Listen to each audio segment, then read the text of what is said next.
Let's look at the most exciting part of our session today. 30 ডেজের মধ্যে আপনার IELTS এর প্ল্যানটা কিভাবে হবে। আমি যদি ইন ওয়ান ওয়ার্ড সামারাইজ করি তাহলে প্ল্যানটা এরকম দেখা যায়।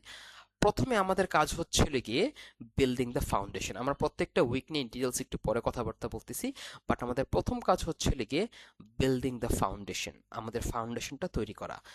নেক্সট আমাদের কাজ হচ্ছিল গিয়ে আইএলস রিলেটেড যে স্কিলগুলো লাগে, স্কিলগুলা আমাদের ডেভেলপ করতে হবে।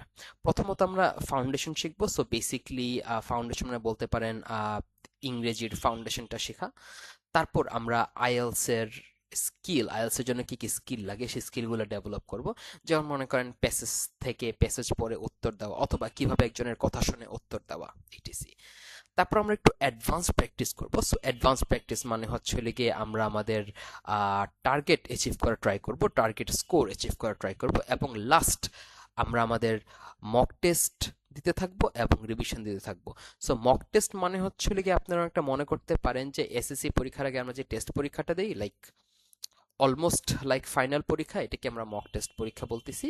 আমরা ইন দি এন্ড আমাদের লাস্ট পরীক্ষা থেকে মক টেস্ট দেবো এবং রিভিশন দেবো, এবং শুরুর দিকে আমাদের কাজ থাকবে ফাউন্ডেশন তৈরি করা। সো ফাউন্ডেশন শুধু ইংরেজির না, ইংরেজির এবং আইএলস এর ফাউন্ডেশন তৈরি করা, তারপর স্কিল ডেভেলপমেন্ট করা, তারপরে কিছু অ্যাডভান্স প্র্যাকটিস করা, এবং লাস্টলি মক টেস্ট দেওয়া।